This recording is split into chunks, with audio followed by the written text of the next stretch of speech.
不知名的小郎中，您这边请。把闲杂人等请走，我治病不喜欢让其他人在场。好好，把他们俩轰到院子里去。之前有不少人来，怕他们看到不该看的，所以早知道您会来，就不让其他人来了。干什么？这就是病症之一，不能见光，不能穿衣，身下铺的、身上盖的都得是最好的丝绸锦缎，否则皮肤就像被刀割一样的疼，根本受不了。有此等事儿？正是。另外，就是方才您看到的，和人一接触就这样，还……话没说完，里面的人突然一把抓住老杏林的手，呼吸也粗重起来。屋里突然传来叮当哐啷的声音，老杏林拖着拐从里面跑出来。您这是……您别走啊！怎么什么都没说就走了？我治不了。你找别人吧。你去试试。现在让我试了，可惜本公子现在不想试。进了这座宅子，还能由着你的性子？你不怕死，你就不怕你们兄弟俩一死一活吗？管家在威胁我。是啊，能让我威胁，已经是给你脸面。要不是还有点价值，早就死了。好吧，那就去瞧瞧。不会隔着屏风就不会看了吧？你们医术高明的人，不会什么悬丝诊脉吗？怎么样？能治。当真？那是当然，我从不说谎。他是什么病？是一种罕见的疑难杂症，我也是看古书记载，具体叫什么不知道，但病症相同。那要怎么治？我写个方子，你照药方抓药即可。好。兄长，你来写，这个就是方子，派人去抓药。之后我会告诉你怎么接。记住了，多去2家药铺，问问坐堂的大夫，这方子是治什么的，看他们说的是不是一样。是，小人明白。那方子给他们没问题吧？没问题，放心。稍后药就抓来，若是这一副药下去能见好，少不了你们的好处。可如果……没有如果，不如你先说说，给我们多少酬劳？这酬劳嘛，不着急。没事，的确不急，不多时要抓回来。小厮和管家在一旁嘀咕：这药对吗？对，没错。那为什么药堂的大夫说这就是普通的补气血的药方？你要是听信他们的话，那就没必要请我来。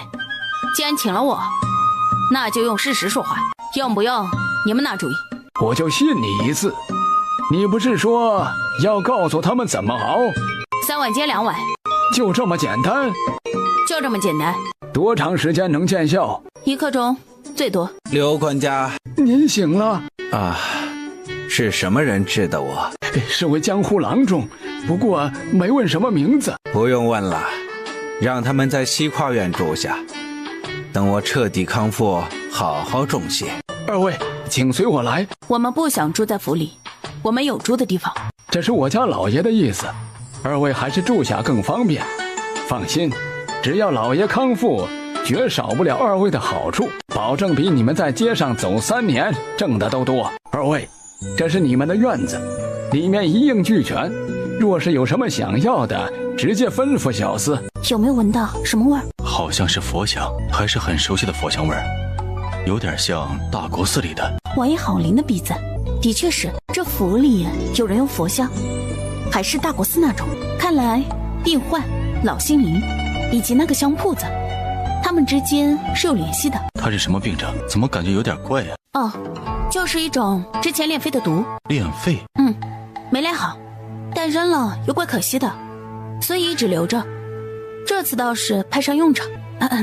那个其实就是类似媚药，但又不太一样。中毒之人会对皮肤温度高的人比较敏感，想碰想摸。一般来说，男子的体温比女子高一些，所以方才刘管家给病患祭司的时候，他有反应，而我解的时候，他避免。原来如此。我说方才刘管家盯着你解丝，眼神惊讶。嘿，我就给他们开一副简单的药方，既吃不死也好不了。真正的关键还是在我手里的解药上。所以，如果他们想玩阴的，最后也玩不成。那是当然，我刚才只给了1/3的解药，他们自己在试的时候就会发现药不灵了，想暗害咱们，想的未免太容易了。顺着佛香的味道，找到一处附近的小院落。有没有觉得这里有点眼熟啊？是有点。我们来过吗？走，进去看看。他情况怎么样了？听说又去找了新的大夫，具体的还不知，一会儿老奴就去打听。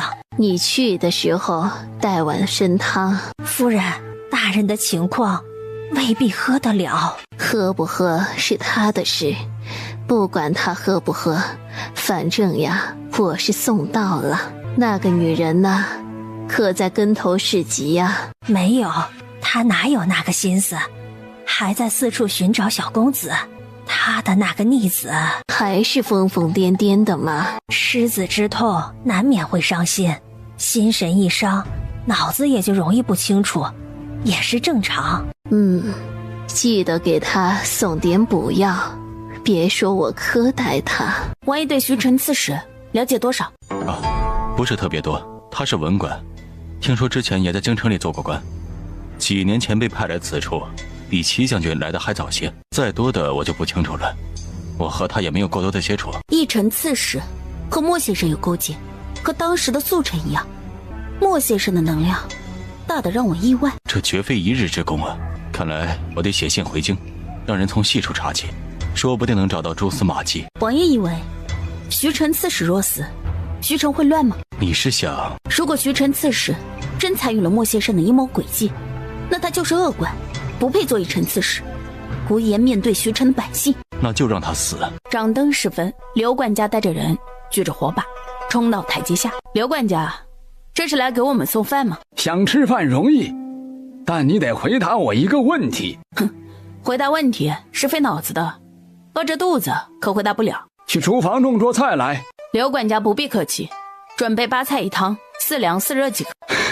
8菜1汤？是啊，这是我们给人看病的标配。当然，如果家里穷买不起药的，也就免了。贵府有困难吗？大夫，之前给的药要接着吃吗？这是自然，哪有一副药就治好的道理？我这又不是神药。那还换方子吗？不换。当真？当真。那为何方才让病人吃过药却不起作用啊？吃过了。正是。哎呀，你们吃得太早了，怎么不问过我再吃？我寻思着反正是相同的药，和之前那一副应该差别不大，所以……你寻思着应该？哼，你是大夫还是我是大夫？你要是能寻思，那你就去寻思去，让我们住下干什么？那现在该当如何呀？哼，你砸了锅还得我来收拾，这麻烦可就大了。还请大夫示下。唉，也罢，救都救了，我让兄长给你们写张清单，你照单子准备，准备妥了就去病人的院子。好。亏如玉想得出来，这只小狐狸真是玩心大起啊！拿去，半个时辰内准备好，切莫耽误了时间。香案香炉，这个我能理解。这狗血、公鸡毛是用来做什么的？你不用知道，到时候我来操作，你只要配合就好。大夫，不应该是看病吗？这怎么弄得像道长猪血一样啊？怎么，管家还知道道长猪血？莫不是之前被诛过？我没有被诛过，之前当真要准备。本来可以不用，但你们自作聪明，用错了药，就必须用这种法子，请药神去准备吧，否则连药神也不来了，病人就没救了。你这是想干什么呀？自作聪明还想害我们，就必须要付出代价。王爷，我还有件事想做。你说。稍后。刘管家，还有一件事要做。什么事？把府里后宅中的女主子都请来。为什么要让他们来？这时间不早，还是……刘管家，你到底想不想让你家主子的病好了？为何总是推三阻四的？你要是不答应，就直说，或者跟你主子去说。但你别说我没有本事，我说了你不照做，我有天大的本事也白扯。哪里话，我只是怕太麻烦太吵，到时候扰了主子休养。不会，只是让他们站在院子里不进屋。大夫，可以开始了吗？颜如玉不理会他，手指在香上一弹，香上突然升起一簇火苗。刘管家，拿狗血刷在你脸上吧。什么？把狗血刷你脸上，听清楚了吗？这是什么道理？为什么让我往脸上刷呀？刘管家，我问你，用错药是不是有你的责任？自作聪明，给你主子用错药，我想办法尽力挽回，你却还在这里反问我。你以为我愿意做这些？要不是怕砸了招牌，我才懒得管。用这种方法也是要耗费我自己的气血的，救不救你自己选。夫人以为呢？大夫医术高明，治病之事我不懂。要不要治？快点说，一会儿误了时辰，可别怪我们医术不精。筛下的狗血混上鸡血，去给病人抹上。给主子抹上？你这怎么行？行不行？不是你说了算。你是属什么的？属牛。你家主子呢？属虎。那正好，你们主仆的属相很合，快去吧。我怀疑，不论我说属什么，你都会说很合。站住！又怎么了？颜如玉走到碗前，往里面加了一滴东西。去吧，快点！你是何人？滚开！大人，我是管家呀。是你？你脸上弄的什么东西？为什么要弄成这副鬼样子？差点被你吓死。小人也不想，是那个大夫要求的。大人，你能起来了？啊，的确好多了。我的脸也抹了？正是，大夫说都要抹。看来他们确实有些本事，暂时不能杀，先好好招待，稳住他们。你去查查他们的底细，如果背景干净，也不是不能用。是，小人明白。那位呢？您是说拿着令牌来的老者，和其他大夫一样，把完脉就走了？大人，我看他也没什么本事啊，他自己的腿都瘸着，要是真的医术高明，还能连自己都治不好？先别管他，我自有分寸。外面在干什么？哦，就是那个大夫说的，要设法为您治病。这夫人和2位姨娘都在。颜如玉拿出一张画像到陈姨娘的面前，认得这个孩子吗？仙哥儿，我的仙哥儿，娘好想你啊！娘给你买了你爱吃的糖，还给你做了新衣裳，你跑到哪儿玩去了呀？仙哥儿，快点回来吧，娘想见你。果然是他的儿子。会不会是他？我就问问你恨吗？恨，我当然恨。程天意，你娶我的时候怎么说的？说来日高升，定会好好待我。可我全心全意支持你，孝敬公婆，养大儿子。你是怎么对我的？你娶了一个又一个，这还不算，还在外面沾花惹草，数不清有多少的女人。更可恨的是，你还生了个小儿子，你把我儿子置于何地呀？正想再细问，外面就响起急促的脚步声。颜如玉立即转身把香草掐灭。母亲，这是在做什么？父亲呢？康儿，你回来了，我的康儿。母亲，你先别哭，父亲怎么样了？人在何处？大公子，您回来了。你，刘管家，你的脸怎么了？哦，小人没受伤，是抹的。大公子，您怎么现在回来了？不是说过几天才是探家的日子吗？我听说父亲病了，特意向先生请了假。父亲在何处？在屋里。这是在做什么？这是给大人治病用的。胡闹，赶紧撤掉。大人抹了血，情况如何？的确有所好转。大夫，之前是我怠慢，您别见怪。这样，您需要什么只管说，我一定照办。我累了，要休息。另外，准备些上好的药材、香料。明天我要亲自熬药。好，没问题。看出什么了？夫人与刺史的确感情不好，夫人唯一的指望就是那位大公子，也对陈姨娘母子也是恨之入骨。这个程大公子，我倒是有些印象，他曾随书院先生去过京城，当时与京城才子辩过礼，我还是听常旭说的。他怎么会回来的？刚才看管家的神情，也有点意外。刺史夫人似乎也不知道。程康一回来就问刺史怎么样，似乎知道刺史病了。所以他是怎么知道的？贵客可在？有事。多谢二位为家父诊治。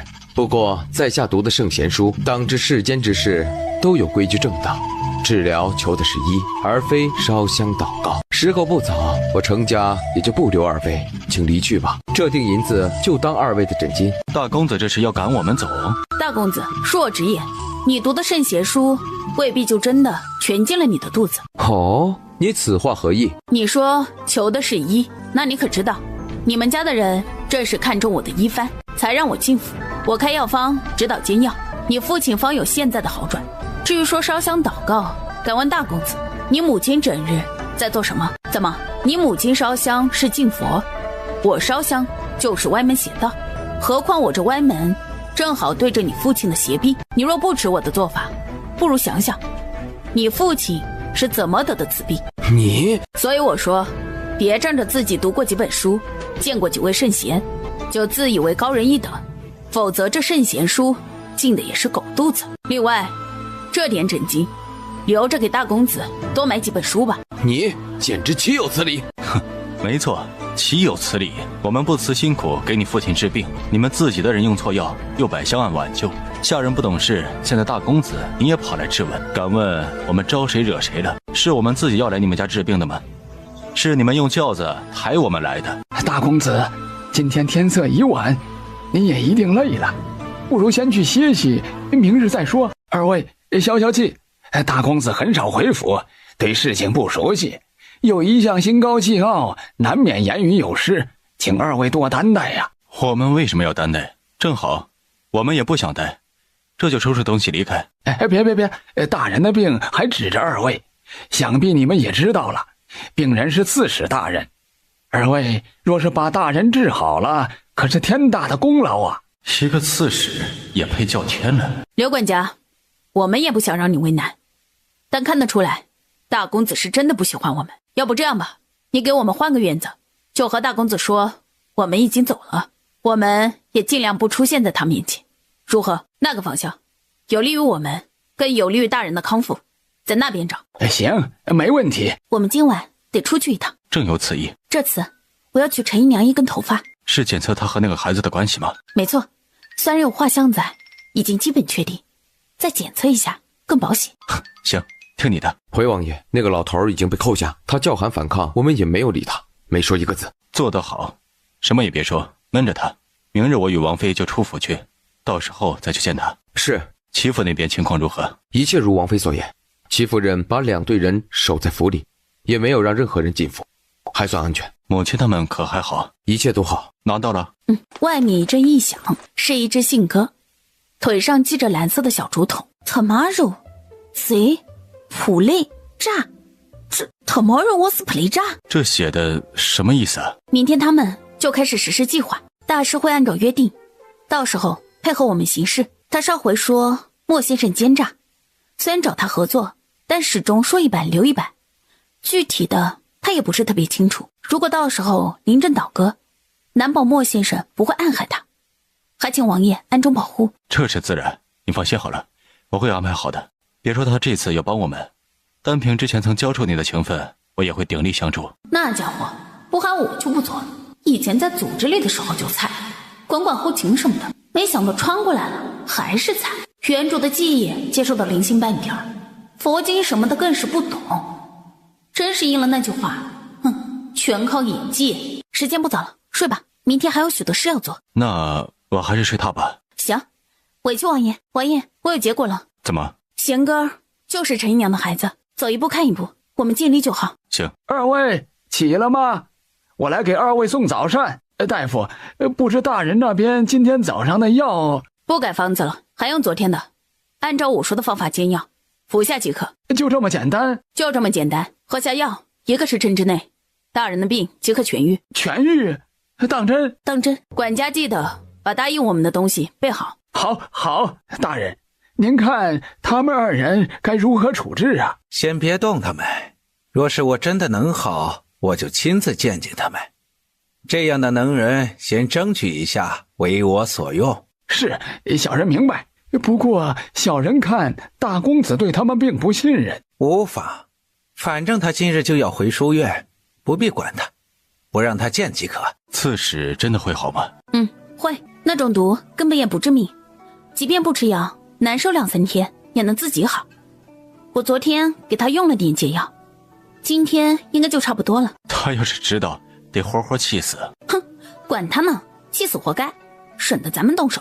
要不是现在还不能让他死，不能打草惊蛇，我就该在他的药里再加点料。霍长鹤摆摆手，指指外面。大夫可在？何事？我家大人前来看望二位。大人，身体可好些了？多谢先生妙手，让本官免受病痛之苦。本官有一事相问，不知二位可有时间一叙？大人里面说吧。二位是亲兄弟吗？正是。既是如此，那就好办了。我觉得二位的医术甚佳，实在是难得的人才。我这里正好缺一个大夫，不知二位有没有兴趣留下来？我兄弟立志游医四方，没想过要投靠谁。计划总是可以改变的嘛。二位是本官的救命恩人，本官也不会慢待。留在府里总比四处去游历的好。外面事多，危险也多，比不得在府里安全。大人看中我们，我们自然欣喜。既然如此，就留下好了。兄长，你说呢？好，那就一言为定。二位先休息，本官告辞。大人，大公子似乎不太欢迎我们。这……哦，无妨，他今日就会回书院去，平日也很少回来，以后回来时不见他便是。不知道我们二人能否在府里走走，认识一下路？稍后让管家带你们转转。好，多谢。哼，这可是你不让我们走的，到时候有什么损失可别怪我们。王爷，稍后咱们去府里转转，看看能不能遇到大公子。你的意思是？我们把府里的情况熟悉了，然后让大公子赶我们走。行。那处亭子是？哦，那里就是最早修的一处观景亭，原来是岸边，上下方便，还挺不错。后来湖扩大，把它包进去了，上下就不方便了，慢慢的也就废弃了。原来如此。那边是哪？那里是大公子的住处，竹香院，咱们还是别过去了。严瑞正想和霍长鹤讨论一下刚才所见，一进院子，发现树下站着一个人。夫人到访，可是有什么吩咐啊？为我夫君治病的，还没感谢二位神医呢。夫人客气，我们受之有愧，也不敢当神医之名。夫人有什么吩咐，不妨直说。昨天你们为我夫君祈祷，我看着很是新鲜，也很敬佩。不知二位能否再做一次呀？再做一次？不知夫人的意思是？我们府中丢了个孩子，虽不是我所生，但总归是程家的骨血，就没有不管的道理。我想请大夫能不能再给算算，这孩子身在何处啊？夫人，您说的这个孩子是怎么丢的？在哪里丢的？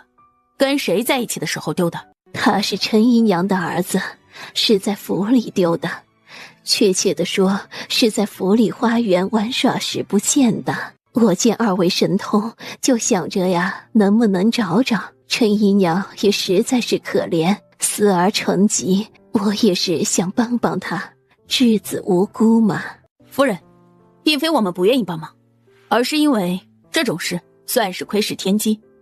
我们已经冒着危险救回大人，要是再做别的，只怕会伤及我们自身。不如这样，我们可以让陈姨娘先好起来，这样万一哪天孩子回来，也是喜事一件。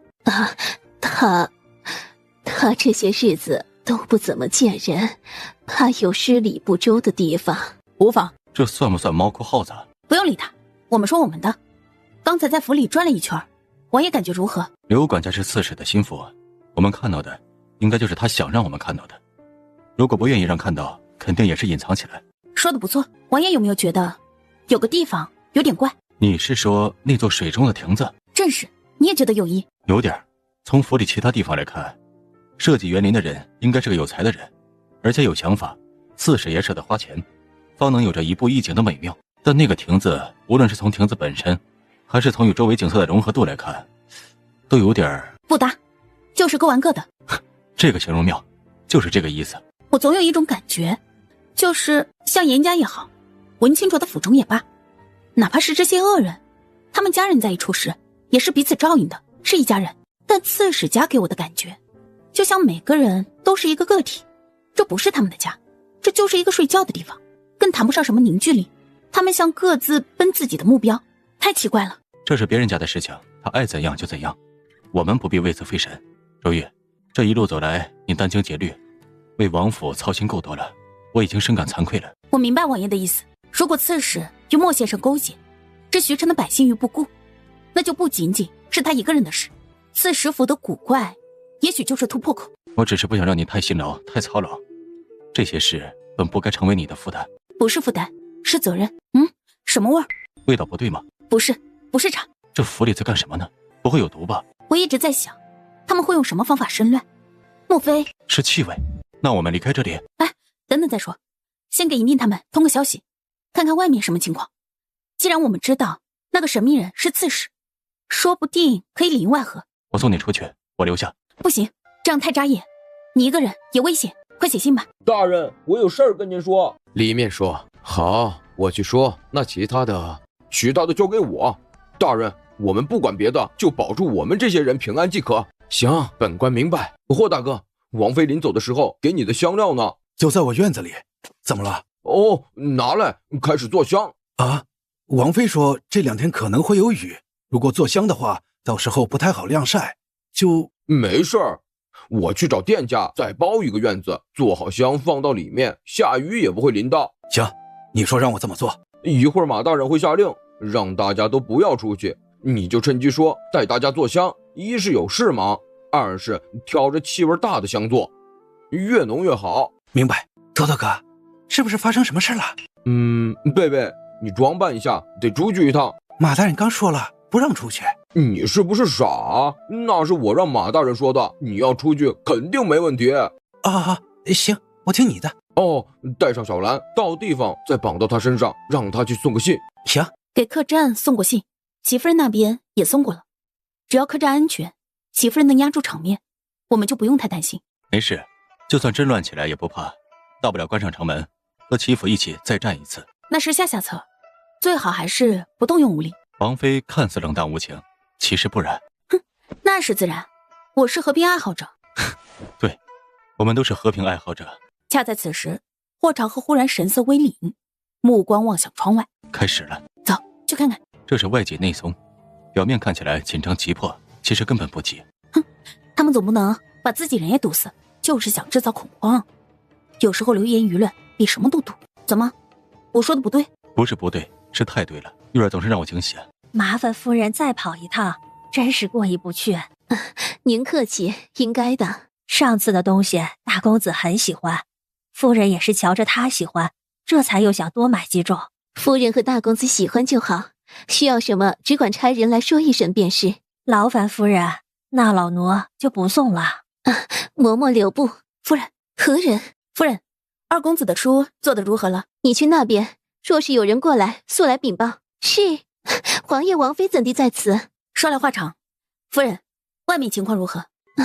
不瞒王妃，今天一早起来就不知道是什么味道，初时还不觉得，后来这味道越来越大。我来的时候，街上已经议论纷纷了，人心浮动。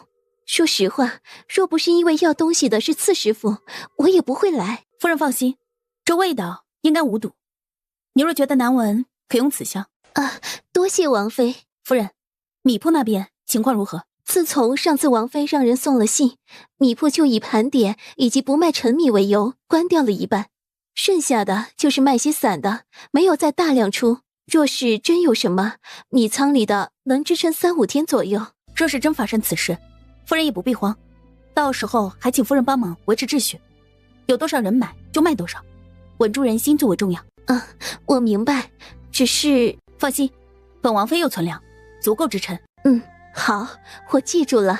夫人是来给大公子送东西的？是，刺史夫人经常让我送来些文房四宝，大公子一直用的。他习惯用的是什么墨？用的是徽州云墨，因为产量不高，而且云墨做时有一道特殊的工艺，在墨里加上一点香粉，不但没有墨臭，反而会让书写更流畅的同时，还有淡淡的香气。大公子一直用的都是这种。刺史夫人曾说过，若有新货到，就让我送来2块，以备不时之需。好，我知道了，多谢夫人告知。王妃，可有什么消息需要我带的吗？不麻烦夫人了，若无其他事，夫人还是少出门为好。好，多谢王妃提点。怎么了？王爷，你用过那种云墨吗？惭愧，并没有用过。那种东西珍贵，我平时就是写写军报奏折，用不着那些。不过我倒是给长旭买过2块，他很高兴，平时用的也省，好像还剩下1块，估计也被留在王府了。两人往回走，他无意中一回头，看向远处的水面。怎么了？王爷，你看那座亭子。怎么和上次并没有什么不同啊？但我们和上次站的位置不一样，可这亭子为什么却是一样的？你是说？很有可能。走，去看看。到湖边，颜如玉更加确定，这亭子的角度的确变了，好像整座亭子都像是活的，能转动一样。也许是个机关，或者别的什么重要所在。现在太显眼，这个地方四周没有遮挡，我们要是上去，很快就会被人发现的，不如晚点再来。好，你们在这里做什么？没干什么，随便看看。随便看看？这里是刺史府，是随便能看的地方吗？难道不是吗？之前管家就带我们来过，还是奉刺史大人之命，说是让我们四处走走逛逛。我们也不是第一次到这湖边来，此处风景宜人，水清树美，我们想再来看一次，有何不妥？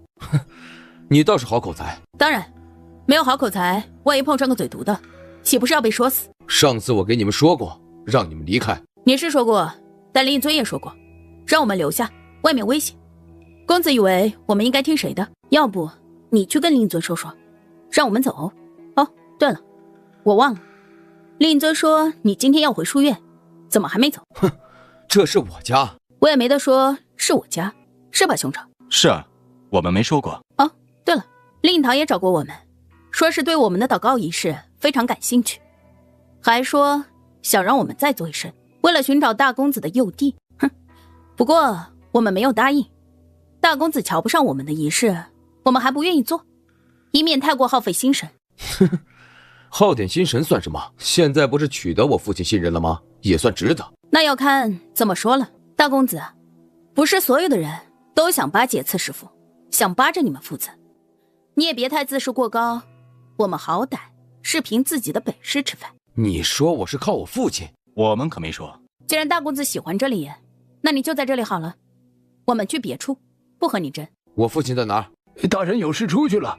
大公子是来向大人辞行的，大人吩咐了，大公子回书院的时候让您把这个带上。又是银票，他除了会给我银票，还会干什么？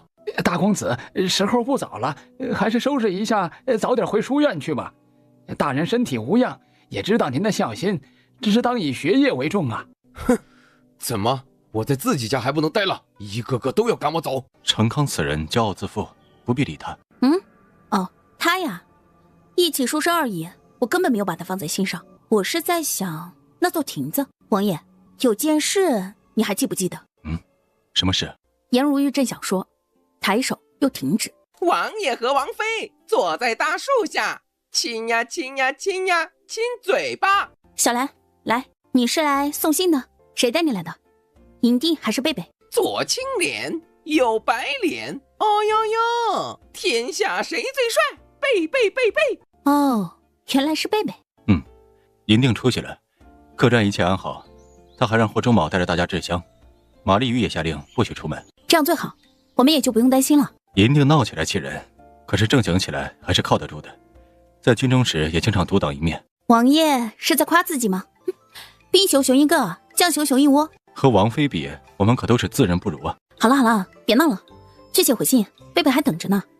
办完事也能早点回去。哎，等一下，再加上一张方子，让马丽玉熬给大家喝，不管这气味究竟是什么，以防万一。行。夫人，方才有人送来这个，您看看。人呢？走了，是个胖胖的小伙子。他说您见信就知道他是谁。哼，好，我知道是谁了。按照这张方子抓药，架大锅，每个人都喝一碗。是，夫人，王副将求见。黄明，他来做什么？可有说是什么事？没说，只说要求见夫人。让他去偏厅。是。黄副将有何事急于见我？夫人，马亮有些不太对劲儿。夫人，不好了，外面来了许多百姓，非要闯府。为何？说是城中怪味是由我们齐府而起，他们非要一看究竟。什么？我觉得有些不对。怎么说？你看，府里的府兵都出去了，他们去哪儿了？大白天的，不可能是什么秘密行动，应该是借着查看气味来源的借口去干什么事。齐府，我担心的也是这个。要是府兵为辅，倒也没什么，齐夫人不会怕。可就怕会鼓动百姓闹事，欺负人杀不得，碰不得。要不我们去看看？王爷，你的心思我明白，但一定有比我们去看更好的办法。这样，我们兵分两路，和安泰镇一样，你带领手下听信号，若是真需要武力镇压，就交给你。那你呢？刺史现在不知道我们的身份，正好我们在他府里，这是一个绝佳时机。现在如何？他是想栽赃欺负，利用百姓的手推翻欺负，等欺负失去武力，再反过来残害百姓。本来我们只是想和方正大师合作，揭穿计划，保住祈福，但现在不一样了。哼，我们不但要保住祈福，还要大闹刺史府。颜如玉忽然上前，轻轻拥住他。没事的，你放心，我可以应付。好，我给你的鸟铳还在吗？在，回去带上，然后再出城。好，你自己不要去那个小亭子，那里太危险。若是想去的话，等事情了了，我陪你去看。好，哼，既然如此，那就让雷神再教示一次吧。换一套衣服，戴上红脸面具。颜如玉在院子里几处都放上药粉，随即出院子。这不是水草吗？粮仓里哪来的水草？大门被推开，有人走了进来。您放心，8成都运来这里，按照您的吩咐，2成在城外，以备不时之需。甚好，待事成之后，大人不会亏待你，多谢大人栽培。管家，大公子在外面闹起来了。哎，真是个祖宗。时间也差不多，回院子里等着。刚才听到一声响，是什么声音？我说去瞧瞧，兄长拦着，没让我去。也没什么，是下人们不小心，现在已经没事。贵客先用膳吧。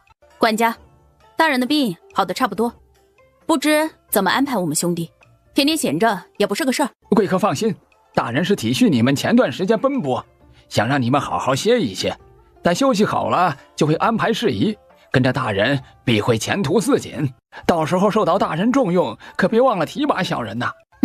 管家客气，好说。正想着，外面传来一阵喧哗声，这是发现什么了？都好好找。你是何人？我是大夫。大夫，你可曾去过大公子的院子？大公子，我连大公子住哪都不知道，管家安排我住在此处，没怎么出去过。大公子院子里丢了东西，我们正在搜查，若是你……哼，没有，不是我。刚才管家还来给我送膳食，未曾提此。这就你一个外人，你说不是你，让我们进去搜搜。哼，搜？我住在这里，可不是让你们随意搜的。这可不是由你说了算，我们是为了大公子办事，就算搜了你也是应该。住手！混账！这是府中贵客，岂容你等骚扰？都滚下去！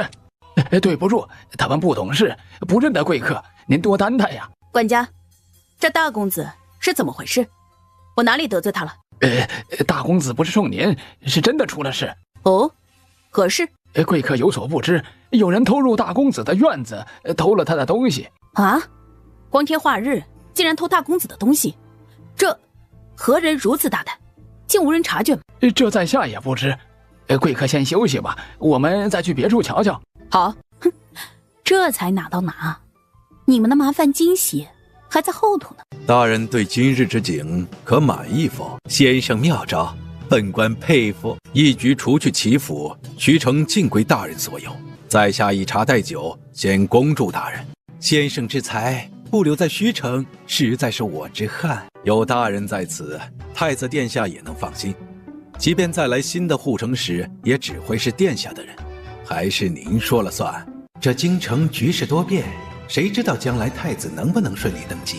只要徐城在手，就有退路在。大人，方丈已到城门外，来得正好。大人只管放心，我已经和方丈说好，他直接去齐府外的点兵场。夫人，还请尽早做决断。马亮手里也有人马，若真的对抗起来，若是真的对抗起来，我也不会怕他。我知道夫人不怕，可是凡事还是早做准备的好啊。程使平时待我不薄，我若没有察觉也就罢了，可我真的觉得马亮有些不太对劲。黄副将，先别急，用兵最忌急躁，再等等。等什么？方丈，是大国寺的方丈大师到了。如玉，李赛克，怎么了？怎么了？你问我怎么了？不是，你是不是忘了咱约好的事啊？我到了，快来呀！不着急，得让他们把这戏唱圆满了。你什么时候见过主角匆匆忙忙上场的？我得在最后闪亮登场。你还闪亮？那我怎么办？光杆司令一个在这和他们拼呢？不用拼，该怎么做就怎么做。按照他们让你做的做。放心，最后我给你兜底。如玉，你可不能抛下我不管呐！这世界上就咱俩最亲了。放心，不会。就冲你把我带到这个异世来的情分，我也不会不管你。莫先生来了吗？看到刺史了没有？莫先生应该来了吧，但我还没看到。那家伙易容是一把好手。至于刺史，我也还没看到，我刚到这儿不久。那你急什么？沉住气，他们不来，你这戏也撑不成啊。放心吧，他们是重要配角，会推动剧情发展的。那好吧，你早点来啊。行，知道了。贫僧今天一早醒来，心中就略感不安，心系城中百姓，故而来此。进城之时，就闻到冲天怨气。哎呀，听到没有呀？大师降臣闻到了怨气。没错，看来这怨气的确是从齐府里来的，要不然大师怎么也到这里来了呢？哎呀，不错，齐府杀气重，这怨气自然也就重了。嘿，你这话说的，齐城只是武将护卫城池的，杀气不重，那能行吗？怎么护卫我们？哎，你这……各位乡亲，我齐家是武将，不会花言巧语，只能凭刀枪说话。有谁不满，直接站出来说。这话说的，这不是威胁吗？哼，不错，正是。你能听得出来，不错呀。并非本官说此味道由齐府而起，而是方丈大师的指引。方丈大师，您倒是说说，您是怎么指引的？我齐府好端端的，怎么就指引到我们这儿来了呢？贫僧自上次闭关之后，有佛缘以来，就挂念城中百姓安危。上次刺史请贫僧入府做佛事，让贫僧查找小公子的下落，贫僧也曾给出提示。上次根据佛祖指引，小公子会在那边的方向，不知大人可曾找到？还没有。方丈，今日所说事关城中百姓，小儿之事还是晚些时候再说吧。那么既然如此，就请大家耐心等待，那个孩子今日便会出现。从西南方向倒是来了一辆马车。阿弥陀佛，大人，我来。把箱子抬下，围观的人都看得清楚。儿啊，我的贤儿，是齐家，是你们齐家。你们口口声声说什么护卫百姓，可真是为了护卫吗？杀那些山匪，难道没有半分是为了自己吗？立威，铁血手段，双手人命累累，这城中还有谁的命硬得过你们？刺史大人，你痛失孩儿，我可以理解你的痛楚，但你若是把你儿子的死归到我齐府头上，那我可担不起。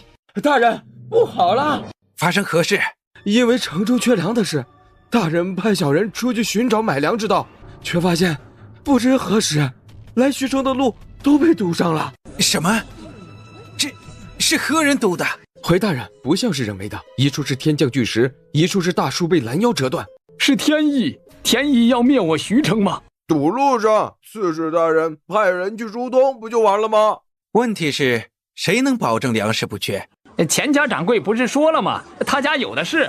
没错，是我说的，而且是事实。既然你说钱家有，那本官想去看看，不知可否？除非眼见为实，否则本官不信。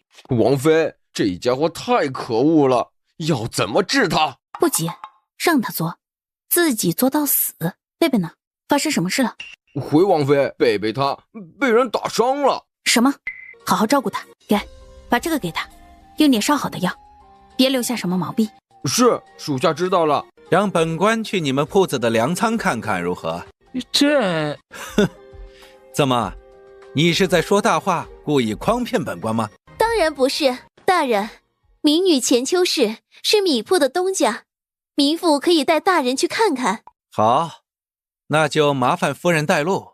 你在这里看着，别让其他人生乱。要是有人生乱，就把这个想办法撒在他们身上，他们就会吸引别人的目光。是，那您呢？我也去钱家铺子。钱夫人，此事与钱府无关，是齐府该负的责任，钱家没必要掺和。如果现在说没有，一切都还来得及。现下也没有太多的百姓，本官皆可做主。钱家积攒名声不易，本官也佩服钱老家主的为人。钱夫人，可要三思啊！刺史大人，此言差矣。祖父经常教导我们，身为世家子女，无论何时何地，当以大局为重。现徐臣有难，我岂能不管？怎能说与钱家无关呢？来人，开仓门吧。既然如此，那就开吧。钱夫人，本官也希望仓库充盈，到时候全城百姓……大人，您看这些如何？再加上其他铺子剩余的那些，可够？钱家大义，这些自然是够的。哼，刺史大人，请问粮食情况查看的如何了？我们东家做事一向稳妥，说满仓就是满仓，大家可以放心了。那照这么说，什么粮食短缺、道路被堵，都与我们齐家无关了？话也不是这么说，小公子还是被你们克死的，那可是我们大人的心头肉。正闹得不可开交，远处又有人走来。这是谁呀？贤儿，我的贤儿，你回来了！阿弥陀佛。刺史大人，如今小公子回来，可不能说是我齐府克死了他吧？米粮未曾短缺，小公子尚在人世。敢问刺史大人，你方才指控我齐府的2条罪状，现在我齐家可洗脱嫌疑了吗？大人，这是我们的贤哥儿，我们的孩子呀，他回来了。你看看，这是咱们的孩子吗？是啊，没错的。那他怎么不叫你娘亲，不说话？我看他根本不是贤哥，是假冒的。你是何人？究竟意欲何为？说！你不说话就完了。我看你就是别有用心。来人！慢着，戚夫人，这是我家的私事，与你何干？刺史大人，你刚才可不是这么说的。你说小公子的死都与我们有关，现在又说是你的私事。先不说齐府，就说这位小师傅，人家好心好意的把孩子送回来，你下令就要抓人，这可不太合适吧？本官自有本官的用意，无需向你解释。你说不解就不解，你说你儿子的死怪我们就怪我们，哼！刺史大人，这话可不能由着你一个人说呀。颜如玉到银锭的身边，小声嘀咕几句：“那家伙不会听我的吧？”那就去找邱不谦或者二公子，记记。行，我这就去。啊，王夫人，你带来多少人？啊，10来个。怎么？一会儿，您让您的人围在大师附近，我怕有人对大师不利。行，你放心，我这些护院都是花高价钱请来的江湖人，能耐好得很呢。王妃，这是怎么回事呀？怎么觉得刺史大人反应怪怪的呢？夫人且等着，事情一定会出乎我们的意料。不多时，人群外马车声响。贤哥儿，你回来了。就是不知道怎么回事，不说话也不哭。无妨，人回来就好，到时候找几个好大夫，一定能瞧好。忽然传来一声如闷雷般的响声，轰隆！那是刺师傅吗？哎呀天哪，怎么会有这么大的响动呀？天哪，这该不会是雷神降下的天雷吧？降天雷，这可是雷神之怒！香料铺子肯定是干了缺德的事儿。咦，咱们这满城的味道会不会和他们有关？哦，照这么说，刺史府是干了什么呀？听着响动比香料铺子还大。大公子，你们家究竟干了什么，这样惹怒天神？什么天神？你别胡说！霍老二，你还是先看看你自己，你们王府的下场不比我们惨吗？我们王府是被冤枉的，我大哥也回来了，一家人齐心协力，早晚会重振门楣。我大哥大嫂一身正气，可没干过什么缺德事儿。你们家没做过缺德事儿，怎么现在被雷炸？怎么不炸别人家，就炸你们和香料铺子？香料铺子刚炸，这边就出事儿，事情还真是巧得很。我说程大公子，你好好想想，先不说你爹，你想想你自己，有没有干过什么？杀人放火你不敢，奸淫妇女你……姓邱的，你少胡说八道！我哪里小了？我那不是奸淫妇女，我们是两情相悦。哎呦，你和谁两情相悦？哎呦，你不说杀人放火，偏偏反对这一条，那就是曾经和女子有染。枉你还自诩什么清流清贵，自比白莲，原来也干这种勾当。我说了，我不是奸淫妇女，我和晴儿是两情相悦。住口！逆子，你在胡说什么？逆子，祖宗的脸都让你丢尽了。我丢脸？到底是谁丢脸？祖宗还有脸吗？有你这样的爹，还轮得到我来丢吗？哎，消消气，消消气，和自己的爹有什么不能忍的？逆子，来人，把这个逆子给我拖下去，关起来！住手！你要抓就抓我，别碰我儿子！你跟着添什么乱？我还没有说你，把儿子教成这副样子，滚回府里去！哼，我教的，幸亏是我教的。如果儿子跟着你，还指不定是什么德行呢。现在不是说这个的时候，开心不够丢人吗？都滚回去！刺史大人，这是大师算出来的，不单是您的家事儿。您刚才还说徐城要有灾难，把事情说明白再走吧。陈天一，府里都遭了天谴了，我的佛堂也占了，天都知道不公，还有什么可瞒的？你做的那些脏事，我就算念再多的经，也救不了你。闭嘴！我说闭嘴！母亲说的没错，你何曾顾过我们母子的死活？你不配做一个父亲。刺史大人，现在已经不是你的家事了，你恶意重伤我齐家，现在证据确在，你必须给我个交代。想当着我的面杀人灭口，休想！齐夫人，别说是你，就是齐德龙都不敢如此对待本官。你一介妇人，当街威胁朝廷命官，该当何罪？那换本王妃来试试。你刺史大人，镇南王妃够不够格？镇南王妃又如何？现在镇南王获罪流放，自己都是戴罪之身，那又如何？再戴罪也是王爷，皇上的圣旨可没说削去王位。行了，废话少说，入正题吧。各位乡亲，我是镇南王妃，我们一家流放西北，路过徐城，不成想城中发生变故，异味突生，道路被堵，我们走不了了。路遇不平之事，自当出手。可这究竟是天灾还是人祸，就耐人寻味了。王妃休要胡言，即便你是王妃之尊，我也是四品大员，岂能容你随意污蔑？污蔑？刺史大人好厚的脸皮，竟然还能说出污蔑二字。敢问刺史大人，你家小公子是怎么丢的？这与你无关。与我无关，可与莫先生有关啊！你我知道的远比你想象的多。要我当着这么多人的面说一说吗？还是说？就在这儿说。康儿，母亲，枉我自视甚高啊，好事一切。其实咱家早就肮脏一片，今天里子面子都保不住。我也想知道我的父亲到底是怎么算计我的。逆子，到底是你算计老子，还是老子算计你？这个女人是我带回府里的，救她于危难，帮她拿回家产。可你们是怎么对我的？贱妇，你说。老爷，康儿，你太年轻，都是被这个贱妇引诱的。母亲，你怎能？你以为你做的天衣无缝吗？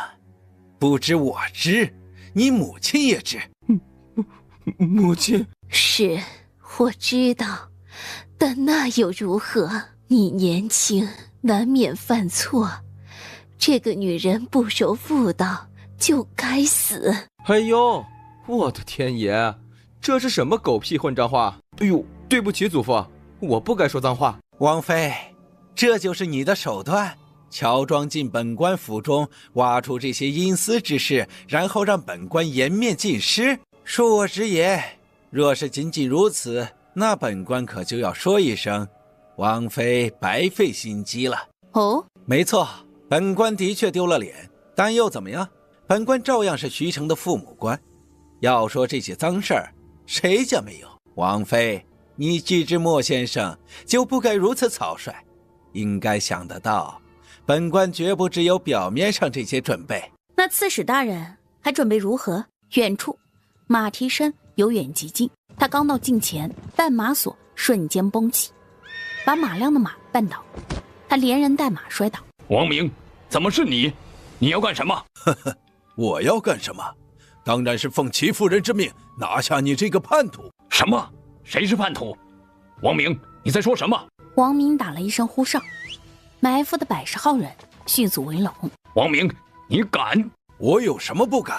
马亮意图带人去齐府杀夫人，然后投靠敌人，结果被我识破，枭首于马下。你放屁！是你写信说城外有异动，让我带人来的。再说我带10几个人去攻齐府杀夫人，我疯了我！其他的人见状不妙，转身逃走，只有你的这10几个忠心部下愿意舍命相陪。你这个狗娘养的，我跟你没完！马亮挥刀和王明打斗。王明，你的娘的到底投靠了谁？你想知道，我偏不告诉你。马亮，你去阎王爷那里问吧。将军，属下先走一步，来生再见了。唰，一支冷箭割破空气射来。马副将，好久不见，一向可好啊？王明，你可知罪？原来是王爷，您……本王问你是否知罪？王爷，末将……别再让本王问第3次。王爷，是马亮，马亮意图趁将军不在府中谋害夫人，他……话没说完，霍长鹤手起刀落。马副将还能骑马吗？能啊。那就好，既然能骑马，那就随本王进城。王爷，那其他人呢？王明那些手下，他们……王明意图谋反，攻夺徐城，杀入城师府。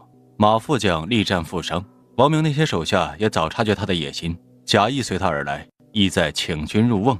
何罪之有？王爷，您为何相信末将？又怎么知道王明才是叛徒？简单，本王带人抄了你们2个的家，在书房查找，但凡是做过的，总能找到一些蛛丝马迹。何况齐将军的手下一向粗犷豪放，也不是能把痕迹藏得细致的人。马副将忠勇，可嘉奖啊！我谢谢你。刺史大人，还有后诏，本王妃倒是想听听。能有什么后诏？大不了就是人命垫底而已。听话的，封本官为徐城之主的，那就好好活着；不听话的，死就是。如此简单的道理，王妃不懂吗？文兵不长兵权，有时候却比武将手中染血的刀还要可怕。他们的心就是毒箭，就是杀人利器。这话说的甚合我心。哼，我呸！程天一，有我齐府在，你休想！还徐城之主呢，你也配？齐府自今日起就只是一个传说。齐德龙远赴京城，留你一个妇人在家，这样的机会可是千载难逢。本官早就想拉拢他，可他偏偏不知好歹，非要与本官作对。哼，我夫君才是大义，才不屑与你这种小人为伍呢。谁家破人亡还不一定。王妃，我知道你有些本事，但你会的是看病之术，这徐城的病你可看不了。齐夫人，你手中有些府兵，但你的府兵能打得过所有护城军吗？你说什么？你策反了护城军？这不可能。我是不可能，可如果是你夫君的手下呢？你是说马亮？是时候让你好好看看了。他拿出一只哨子吹响，痛快！齐府如何？镇南王妃又如何？还不是尽在我算计之中。还有钱家，你们的钱粮都要归本官统一调配。还有草民大人，还有草民。方丈放心，有我在，不会让你有危险的。好，多谢。胖施主，你叫什么名字？我叫银锭。银锭，花钱行，打架行不行啊？自己那么胖，还说别人？right， 王妃又 right。说人话。远处，路口的树下，有一人穿长衫而立。王妃，Sir 下 ，Look Black 先生。树下，莫先生挽起大弓，弓上3支箭。王爷，左手抡起，把一样东西抛向树下，2支箭擦着颜玉过去，最后一支正中他方才抬起的左肩。玉儿，没事，别担心。玉儿，大嫂。王爷，天上不可耽误，还是先去我家为王妃治疗一下吧。不过你也不用太过担忧，王妃伤在肩膀，不是要害，定无性命之忧的。好，那本王就先带玉儿进府。我会派人过去看看，王爷不必担心。玉儿，王爷不必忧心，王妃的伤没有大碍。那她怎么还不醒？许是这些日子劳累，让她多休息一会儿吧。王爷，于王妃而言，能借这个机会多休养也是好事。一般这种情况还会适量加些安神的药，让她睡得更好，时间更长些。那玉儿需要加吗？我会酌情的，我先去煎药。曹军医，王妃怎么样了？她醒了吗？还能说话吗？要不要吃东西？她除了剑伤还有别的伤吗？她闭嘴！王妃没事，伤虽不轻，但不致命，还没醒，别来烦她，也别烦我，我去煎药。哎呦，那需要我帮忙吗？你带药了吗？成色如何呀？你奔波一路，脑子还清楚吗？老子脑子清楚的很，就是再跑10天也没问题。你闭上嘴就行了，吵得我头疼。金定呢？把金定叫来。还没消息吗？没，曹军医没说去煎药了。王爷，王妃情况如何？曹军医说无碍，但如玉还未醒，说是太累了，是本王不好，是本王不好。是齐府拖累了王妃，若是我能担得起，王妃也不必为此殚精竭虑了。外面情况如何？已经稳定住了，王爷放心，那些人已经退走了，但没有活口。刺史一家已经暂押刺史府，他毕竟是官绅，稍后再议。哎呀，如玉，我的如玉！哎呀，怎么回事呀？出来的时候好好的，怎么会变成这样呀？你是怎么护着他的？如玉这一路上忙累就不说了，你不说好好护着他，竟让他受伤至此，你之前是怎么答应我的？夫人，王爷当时也差点受伤，若非王妃，王爷也会受重伤的。王妃一心为王爷，宁肯自己受伤，这可见情深意重呀，也是为了大局。我不管什么大局，我只要我的如玉平平安安的呀。他是宁肯自己受伤，这一路上都是这样，活出自己，护着我们呀。母亲，是我不好，我没有保护好玉儿。怎么会这样？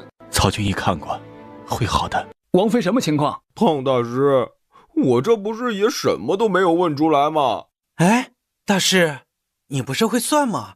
你给算算呢。眼皮轻颤，缓缓地睁开。如玉，王爷，母亲，如玉，你醒了，可急死我了。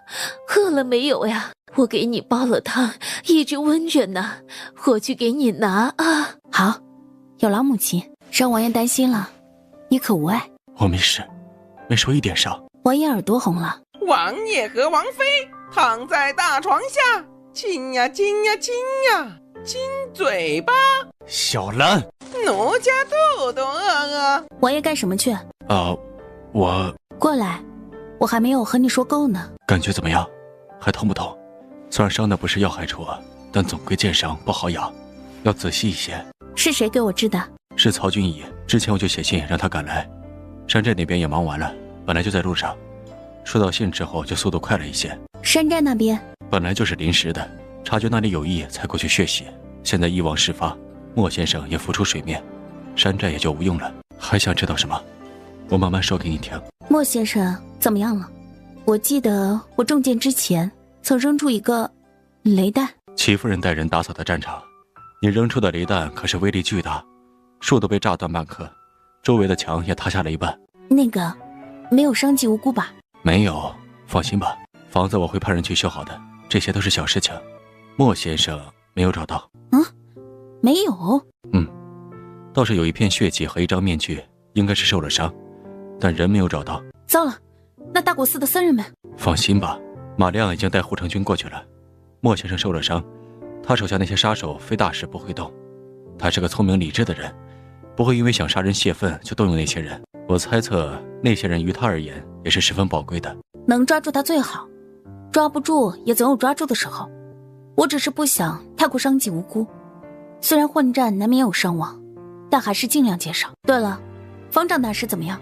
还好吗？好，都好，除了你，别人都好。玉儿，我宁可受伤的是我。王爷与我不同，平时看似我主的事多，其实王爷才是我的主心骨。你没有回来时，我就坚信你一定会回来。我要带着家人完完整整的走到你面前，不会因为任何事而放弃。你回来以后，我想着路上这些都是琐碎的事，是明面上的事儿，你只要掌控大方面，应对朝中大事即可。黄泉四海，我们就是海上的帆船，你才是掌舵人。我若倒下，王爷可运筹帷幄；王爷若倒下，我需要面对的太多。嘿嘿，我可不想，还不如受点伤，在这里躺一躺。以后你只管休息，其他的都交给我来，无论是琐碎的还是大事。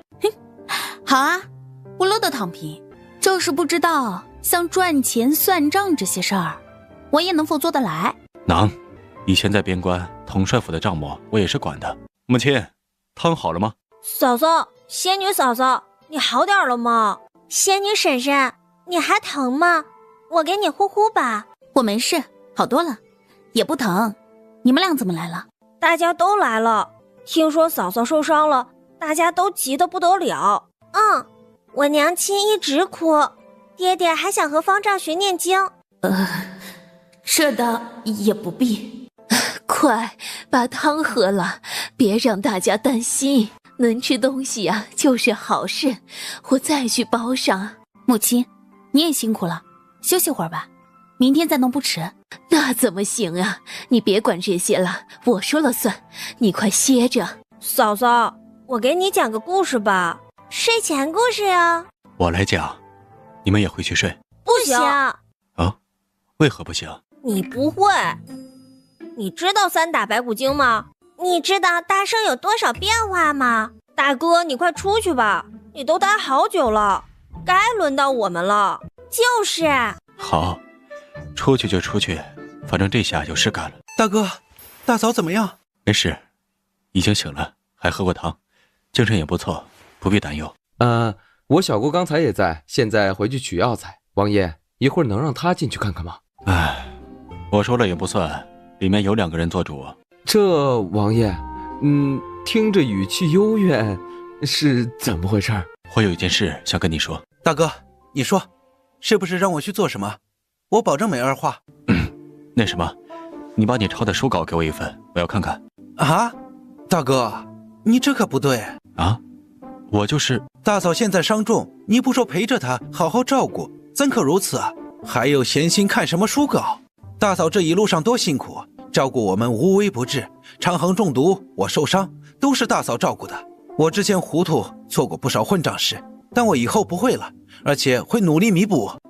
你先听我说，但你不一样，他没了父母，你就是他最亲的人，除了国家大事，当然现在也轮不到你管什么国家大事，你应该全身心在大嫂身上，而不是想些旁的。母亲那边我也会多替你尽孝，何况母亲也不会怪你。对了，你别忘了，你之前一会儿随从，一会儿大当家，一会儿什么病公子，还诓骗大嫂来着。此时还不好好表现，更待何时？咋了，王爷？和二公子闹别扭了？要不要我们去帮你说和说和？有什么说出来，我们跟您出出主意。你们是想给我出主意吗？我看你们是想让我把不开心的说出来，好让你们开心一下吧。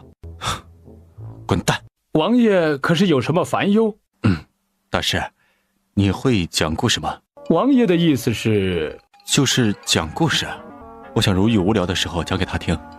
之前他说过一个吴老先生写的故事，很是有趣。吴老先生？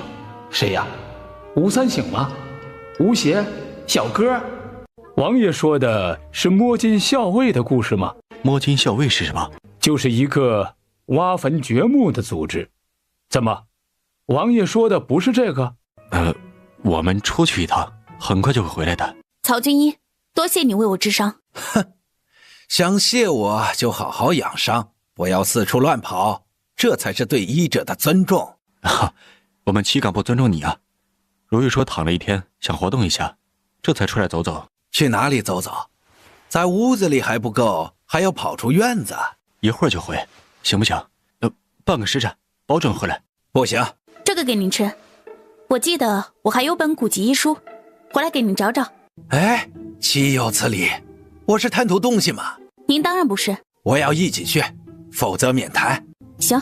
王妃，您伤如何了？大家都记挂着。我没事，大家都放心，早点去休息。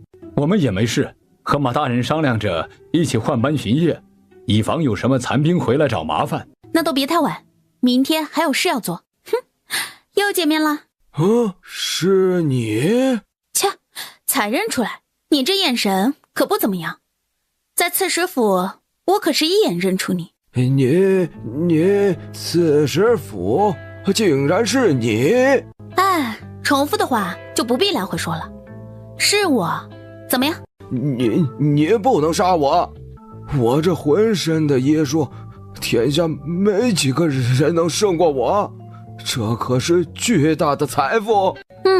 确实，医术是财富，你不是，你是祸害。胡说，我是神医，最好的神医。你神不神我不知道，但的确够歹毒。那些失去多半意识的人，还有被用作实验的人，都是你手上沾的恶。哎呦，这算什么？天下人那么多，牺牲他们一小部分，能让我研究出更好的人，是他们的福气。哼，这样的福气给你，你要不要？不如就让你去亲身体验一下他们所遭受过的，如何？不行，你不能这样对我。我怎么对你，还轮得到你指手画脚？你知道你的腿为什么会这样吗？你医术那么好，怎么治不好你自己的腿？这是意外。哼，这不是意外，这就是原因。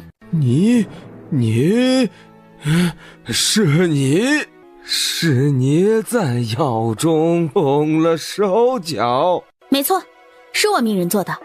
你作恶多端，区区一条腿都是便宜了你。我要杀了你！光会喊有什么用？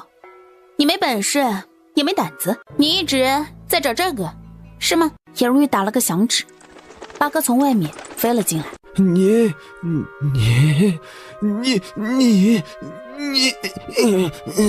这东西我多的是，平时没事儿就当水果吃，吃不完就分送给大家几个。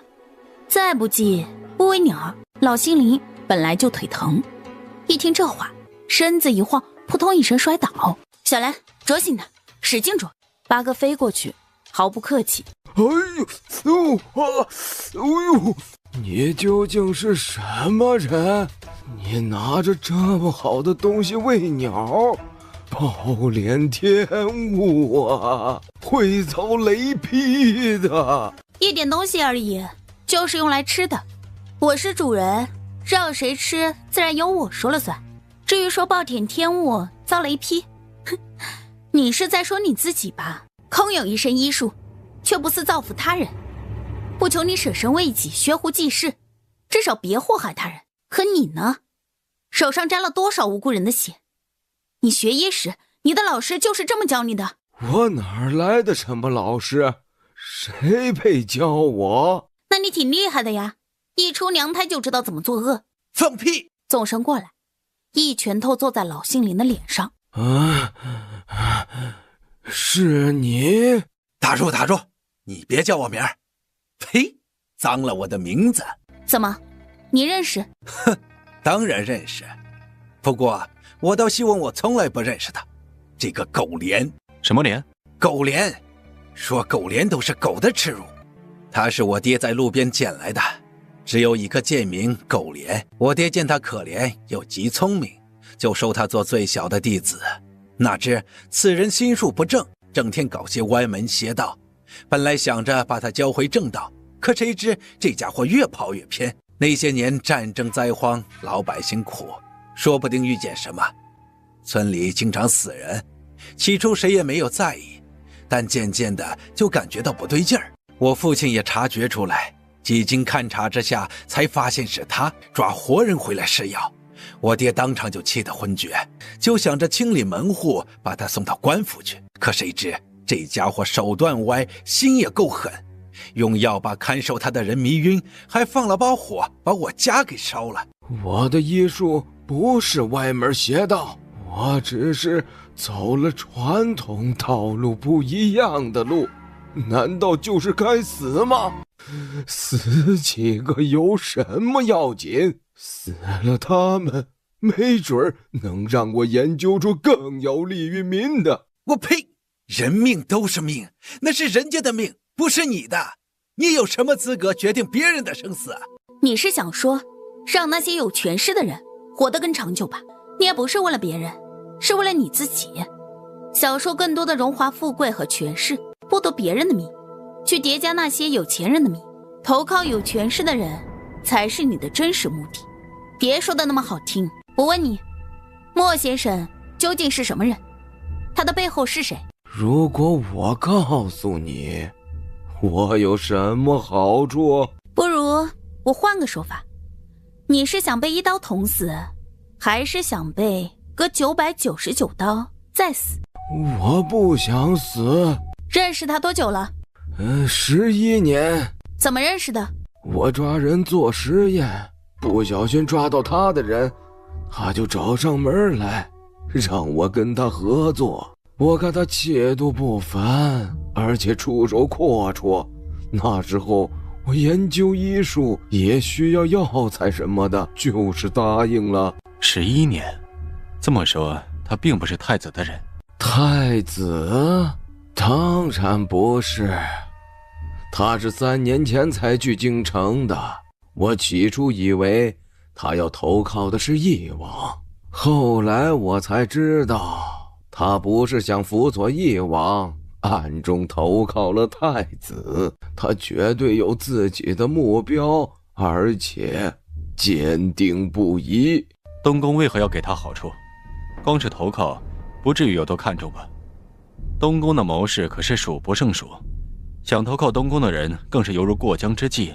东宫之所以看重他，是因为他替太子做了几件事，轻而易举就做到了太子想要的效果。他替太子做了什么事？再敢动歪心思，别说让你流鼻血，我让你连鼻子都没了。他替太子料理了2个皇子，对，是那个病歪歪的。其实他那个病好好保养，也不至于那么重。但太子说6皇子表面温顺，实则有倔骨，而且什么？你已经攒了1200刀了。而且6皇子和你关系好，还说镇南王一直不肯彻底投靠东宫，就是6皇子办事不力，必须受到惩罚，所以就让我配了一包药，缠绵不愈。混账！你给他用了什么药？可有解？就是一些虎狼之药。关于莫先生，你还知道些什么？11年的时间，别说你就知道这么点。我知道的真不多。他说的话，王爷怎么看？算起来，6皇子是为我所累。他本来与世无争，从不想争夺什么皇位。我与他结交，也并非因为他的身份。没想到，善意之交却成为了他的催命符。他从未说过，太子让他游说我站东宫一队，我也没想过要站谁。我护卫的是百姓，效忠的是朝廷。将来谁做江山，我并不太关心。可没想到，王爷身在朝中，手中有握有兵权，自古以来这样的身份，既为皇帝所用，也为皇帝所忌惮。诸皇子更是想揽入囊中，无论何时，兵马在手，总是更有底气。于皇子而言，这是与其他人争位的底气；于国而言，这是屹立于世界的底气。一个国家的尊严，只有在剑锋之上。玉儿，你实在是让我惊喜啊！身为女子啊，我并非看不起女子，只是没有想到你的胸怀和见识，竟然丝毫不比任何男儿差，甚至比朝堂上那些老臣都要犀利。玉儿，我何其有幸能娶到你啊！王爷过奖，等我们离开徐城时，告知齐夫人，请齐将军回来之后，看看有无6皇子的消息，给我们送一趟。好。王妃，我这腿什么时候可以自行行走？什么时候离开雪场？我实在不想拖累其他人。什么叫拖累？林南，你只管好好养伤，其他的不要胡思乱想。放心，离开徐城时自会接上你，到时候还坐马车。可是……好了，时候不早，养伤为重。要想早日行走，就要听从安排。放心，你受伤了，需要照料，我还在这儿吧？你在那儿怎么照顾我？我睡觉不老实，怕乱动压到伤口。王爷还是在一边看着我为好。啊，行，我去打水给你洗漱。王爷啊，怎么了？不舒服吗？又疼了？没有，看你睡着没有？睡吧。那个，你听故事吗？嗯，什么故事？孙悟空大战牛魔王。睡吧。好想亲亲他。七郎，七郎，小兰，不许胡叫，过来！你给我回来！七郎，七郎，奴家肚肚饿。如玉，你今天怎么样？伤好点没有？喂 ，Hi, how are you? I am fine, and you?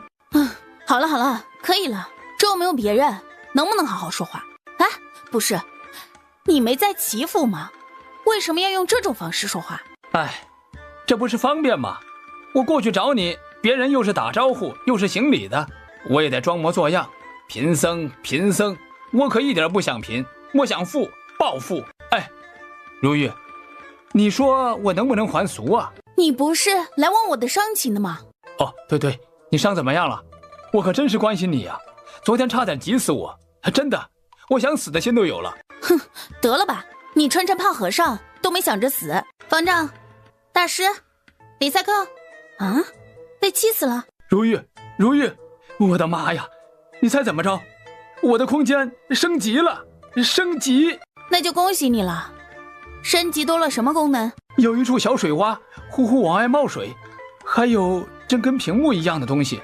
我看看这是什么？这怎么？我的妈呀！如玉，这是地图，虚城的地形图。这下好了，以后咱们走到哪里都不用怕迷路了。如玉，你空间里有这地图吗？没有。那有小水洼吗？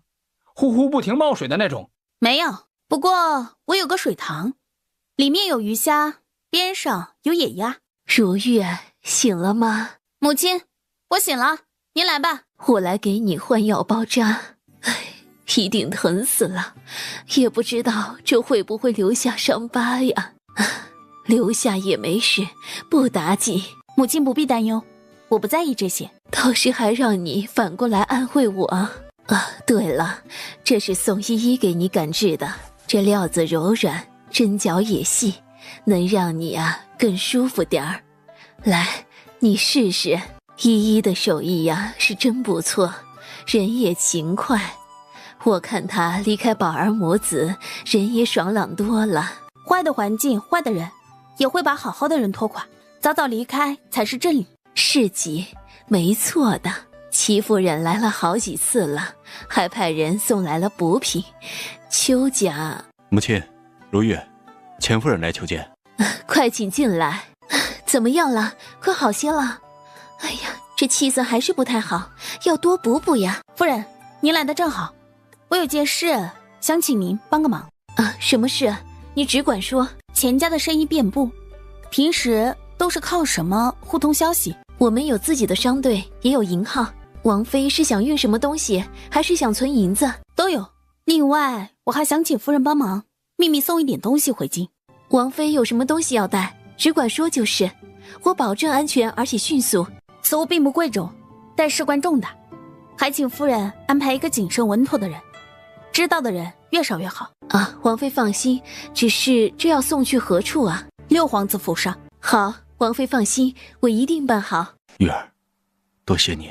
好了，七郎，我们去吃早膳，今天还有好多事要做呢，我还要再去看看那个老姨。好，你叫我什么？叫我什么？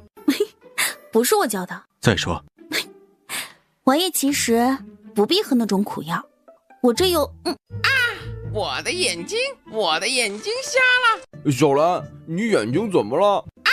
我的眼睛瞎了。王妃，这个给你。孟大人，要准备买马车的事了，这边的事情扫尾，我们就得出发。行啊，我早就等着了，好多人都来问我这2天也赚了，知道行情，今天就去买。好，那就拜托了，我这儿有件重要的事情要做，得找个身手好的，你说叫谁去合适？我们小白虽然不会说话，但一点也不比小蓝笨，是不是？给我出主意。王妃，小白说的是我。是吗？没错，一定是。我身手可以，又聪明，保管办好。这样啊，那行吧。福尔过来。坨坨哥，干什么去？去办件重要的事儿，不必谢我。两人漫步，再去见老杏林。不是你说来说去，你以为我是浪费时间来听你这些废话的？哼，不想活是吧？来人，拖下去，1500刀。不是，你想知道什么？你问。需要我问？你除了那些失去意识、身手变强的人，还做过哪些人？就是一些孩子。说，怎么怀的孕？莫先生比我们想象的都要有能耐，他手底下的名人大夫不止我一个，有的就是擅长治女子的病，当初来的时候打过脉就知道是哪里的问题。未必吧，怀孕是2个人的事，有的是女子的问题，有的是男子的问题。寻常人会把生不出孩子都归到女子的身上，但身为医者，你会不知？的确如此，不过莫先生有的是办法。什么办法？行了，你这种连德行都没有的人，就别在这装要脸了。您想，莫先生手下的人很多，药也就挺多的，什么迷药媚药都是应有尽有，反正就是用迷药和媚药让他们增加怀孕的机会。如果实在一方有问题，那就是迷倒之后安排人代替，让女子怀上孕为止。木娃娃半年就要被送回，送回之后谁还管那些畜生？那木娃娃可有解？要看时间还短的呢，时间长了就要看运气，有的能好，有的会体弱，还有的会损失一部分功能，比如说不会说话或者变傻都有可能。我带2个孩子来，你来解。若是解得好，你还有条活路；如果解不好，那就3000刀。可是我……没有可是。还有，你刚才说的妹子，是不是就是美貌的女子当成武器去迷惑他人？有的是青楼头牌，有的是做了别人家的妾，不尽相同。但这些人的去处我是真不知道，平时我也不管这些的。他们要是不听话怎么办？送出去为妾，万一不受你们的掌控了，该当如何？这不可能，这点莫先生早想到了。第一，他们都被洗去记忆，不记得原来的身份，只记得莫先生让他们记住的。第二，他们多数被喂下东西，不受掌控就是死路一条。你会不会解？我……严瑞拿出一枚红果子，慢慢的吃。我会。这是最好。这就完了，不给一个？他比我们想象的难对付得多，10年前就开始了，这样一盘大棋已经布局太久了。让人去把瑞哥抱来吧，还有贤哥，看能不能请齐夫人去一趟，我们也算溜了那个孩子。好，我命人去，我们尽力而为，不要给自己太大压力。玉儿，这些都不是你的错。王妃，办妥了。里面露出个女子，正是柳娇娇，全刀的妹妹，把她带进去。想要吗？老杏林吞口唾沫，点头。认识他吗？好像认识。银锭，揍他一顿，本王实在忍不了了，这老东西实在可恶。银锭二话不说，上去就打。学乖了吗？你这种人真是贱骨头。有救，不过我需要药材。你说，我命人准备。老杏林说下几味药，颜如月和曹军都听着，这方子都没有听说过。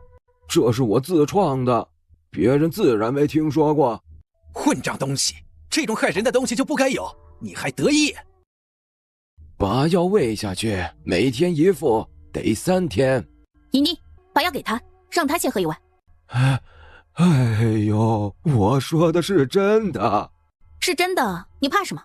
放心，药是有毒，我也能替你解，估计你自己也能解吧。别，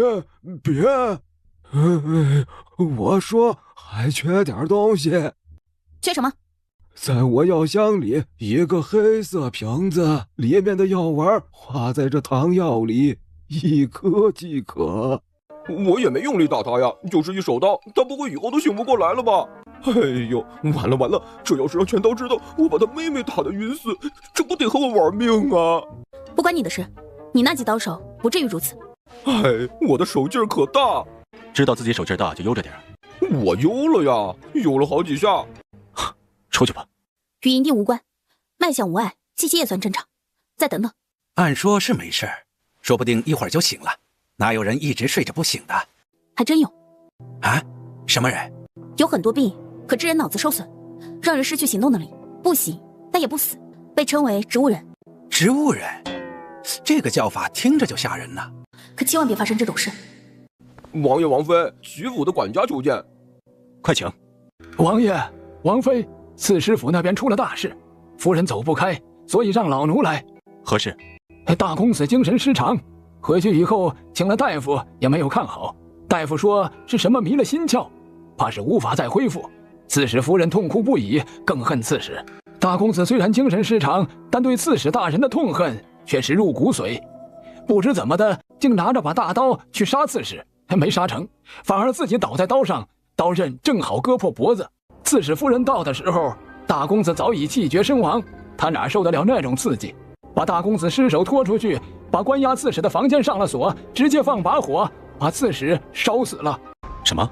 夫人也为此头疼。刺史夫人由此觉得不足，还闯到陈姨娘院子里，直接命人在梁上系了白绫，把陈姨娘吊死。要不是夫人去得及时，这孩子……管家看一眼呆愣的贤哥，这孩子根本不懂，他已经家破人亡，一下子家人都没了。刺史夫人也跳了湖，很决绝。有劳你了，管家，你回去告诉夫人，先别急，事情慢慢处理，其他的等本王忙完再商量。是，老奴告退。刺史这一死，好多事都无法再得知不说，就怕太子在朝中会拿此事做文章。我倒不怕什么，关键是齐将军父女还在京城，万一皇上怪罪，怕是会连累他们。那个，如果有刺史的罪状呢？那自然是不一样的，有亲笔供状，安全送到京城，就算别人想做文章，也无关痛痒，只怕是都烧成了灰烬了。不一定，咱们在他府里住过，你走之后，我自己也没有闲着，去他书房拿到不少信件，他的亲笔书信也不少。我记得暗卫中不是有擅长模仿笔迹的，让他做一封便是。玉儿聪慧，为夫不齐啊。那当然，王爷在战场上用的是兵法，我是把兵法用到诡计中。两人把贤哥带去见老杏林。我真的没有撒谎，也没有动手脚，他的情况我也……话没说完，就看到贤哥。哎，这个孩子，你认得？我认得，他以前和我在一起住过，后来被带走，他的时间短，我可以治。不过事先说明一下，他的情况特殊，可真不是我故意要害他的，也不是莫先生。说，他是被人送上门来的，不是莫先生抓来的。这孩子其实资质不错的，长得也漂亮，莫先生有意培养他，等长大做个面首什么的。但送他来的人却执意要把他做成木娃娃。听说是什么他家老爷被戴了绿帽子，是小妾跟别的男人生的野种。老头子知道了，咽不下这口气，就把孩子送来。你们说，这人的心肠是不是比我还要多？颜如玉和霍长鹤对视了一眼，都猜到这背后的人应该就是刺史。把这个孩子治好，要敢耍什么花样，不是只有你会用毒，我也会。你要不信，可以试试。如果你觉得这条腿的教训还不够的话，行，我一定把他治好。我把方法交给你都行。我来吧，交给我。那我去看柳娇娇。影帝，他还没有醒吗？还没有。王妃，他不会真的变成植物人了吧？先别着急，等等看。后面屋里响起一声凄厉的哭声。什么声？这也太吓人了！一定先把贤哥安置一下，等下看看贤哥的情况再定夺。是。月儿，我给你讲个故事。什么故事？都是谁教你的？哦，方丈大师，我知道的可比长衡长穴都多。说起方丈大师，我有件事想和王爷商量。你说。屋里传来咚的一声响，你醒了。姐姐，你明明比如玉都大好啊。你知道你叫什么吗？姐，我是猪猪啊，爹爹给你取名全刀，我叫金珠，你忘了？得，倒是记得全刀，但性别又完全不对。你生病了，感觉怎么样？有没有哪不舒服？就觉得头有点晕，还有些事儿想不太起来了，不大清楚哦。没事，这不要紧，慢慢想，有的事都过去了，想不起也就算了。姐，我不想再和你分开了。行。柳娇娇又闭上眼睛，很快又睡着。这看看再说吧，可能是记忆出现混乱，也不是没有可能，也总比她醒来还清楚自己曾经被训练被当作妹子好一些。这倒是，月儿心地善良，外冷内热。咦，好难听的评价。两人正低声笑，曹军一漫步走过来，怎么样？孩子暂时没事，昏睡过去了，不知道醒来什么样。这些畜生，狗连这个禽兽！王妃，等事情结束，一定要弄死他，半点活路都不要给他留。他若能活，能被宽恕，就是天不睁眼，天理不容。